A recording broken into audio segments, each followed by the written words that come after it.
تصادم کا خطرہ۔ حکمران جماعت کے ایک اعلیٰ سطح اجلاس کے بعد ایک اعلامیہ جاری ہوا۔ حکمران اتحاد کے اس اعلیٰ سطح اجلاس کی غیر معمولی اہمیت بیان کی جا رہی ہے۔ کہا جا رہا ہے کہ بڑے فیصلے کیے گئے ہیں۔ اس اجلاس کے بعد پارلیمنٹ کا مشترکہ اجلاس بھی بلایا گیا ہے۔ ایک رائے یہ بھی ہے کہ کچھ قانون سازی کرنے کا بھی فیصلہ کیا گیا ہے، لیکن سب قیاس آرائیاں ہیں۔ کوئی واضح حکمت عملی سامنے نہیں آئی کہ حکمران اتحاد کیا کرنے جا رہا ہے، لہذا اس پر سب اندازہ ہی لگا رہے ہیں اور قیاس آرائیاں ہی کر رہے ہیں۔ حکمران اتحاد کے اجلاس کے بعد عسکری قیادت کے اجلاس کی بھی خبر سامنے آئی ہے۔ ان اجلاسوں میں کیا فیصلے ہوئے یا مشاورتیں کی گئی، اس کے بارے میں کسی کو کچھ نہیں پتا ہے۔ وقت کے ساتھ پردے اٹھ جائیں گے۔ تحریک انصاف یہ تاثر دینے کی کوشش کر رہی ہے جیسے ان کی پارٹی پر پابندی لگانے کا فیصلہ ہو گیا ہے۔ میں نہیں سمجھتا پاکستان کے موجودہ حالات میں کسی بھی سیاسی جماعت پر پابندی لگائی جا سکتی ہے۔ عمران خان اعلان کے باوجود تحریک لبیک پر بھی پابندی نہیں لگا سکے تھے،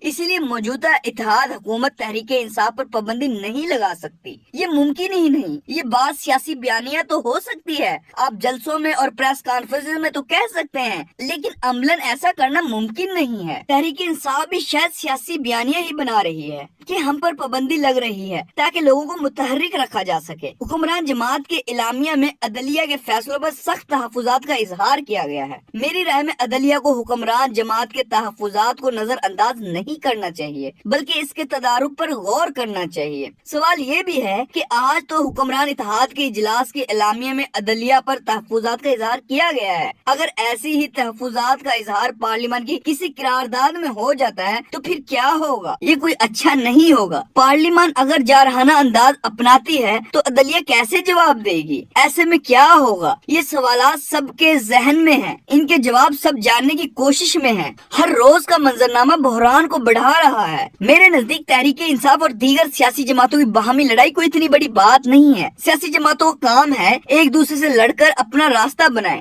سیاسی جماعتیں اپنے تمام تر اختلافات کے باوجود کہیں نہ کہیں اکٹھی بھی ہو سکتی ہیں، جیسے پی ڈی ایم بنی ہے۔ پی ٹی آئی کی حکومت بھی اتحادیوں کے دم قدم سے قائم ہی رہی ہے، اس لیے سیاسی جماعتوں کے درمیان محاذ آرائیاں زیادہ خطرناک نہیں ہوتی، لیکن اداروں کے درمیان اختیارات اور دائرہ کار کو لے کر لڑائی نہیں ہونی چاہیے۔ گزشتہ ماہ بھی چیف جسٹس کے ایک ریمارکس پر سینٹ میں تقریر ہوئی، جس کی بعد میں وضاحت بھی آئی، لیکن کیا پارلیمنٹ کے مشترکہ اجلاس میں اب دوبارہ پھر تقریر ہوں گی؟ سوشل میڈیا پر محمد خان بھٹی کی بھی مبینہ ویڈیو کی بہت دھوم ہے۔ میں اس ویڈیو کو درست ہونے کا یقین نہیں کرتا، لیکن ویڈیو سچی ہے یا جھوٹی ہے یا دباؤ کے تحت ریکارڈ ہوئی، اس پر حکمران اتحاد جماعتیں تو بولیں گی اور پوائنٹ سکورنگ بھی کریں گی۔ اس مبینہ آڈیو نے سیاسی صورتحال کو مزید خطرناک کر دیا ہے۔ حکمران اتحاد کہیں گے کہ اس سے بینچ فکسنگ کے دعوے کو تقویت ملی ہے، اس لیے میں نے پہلے بھی لکھا ہے کہ صورتحال کو سنبھالنے کی ضرورت ہے۔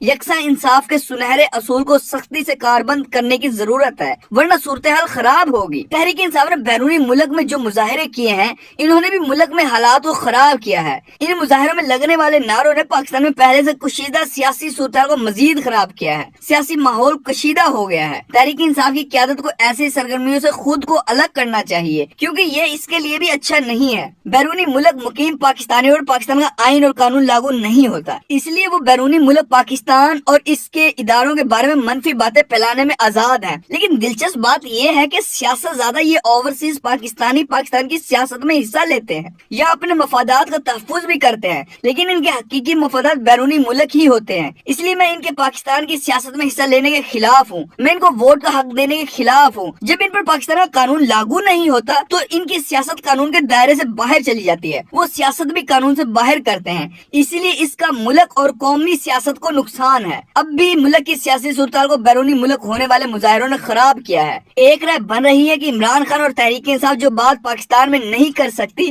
وہ بیرونی ملک اپنے مظاہروں میں کروا رہی ہے۔ انہوں نے وہاں سے ایک محاذ کھولا ہے، اس لیے اداروں میں تصادم کا منظرنامہ بن رہا ہے۔ سچ تو یہ ہے کہ اگر اداروں کے درمیان لڑائی ہو گئی تو سب کا نقصان ہے، اس لیے کہیں نہ کہیں ریڈ لائن ہے جس کو قائم رکھنا ضروری ہے۔ میری سمجھ میں وہ ریڈ لائن ٹوٹ رہی ہے جو نظام کے لیے خطرناک ہے۔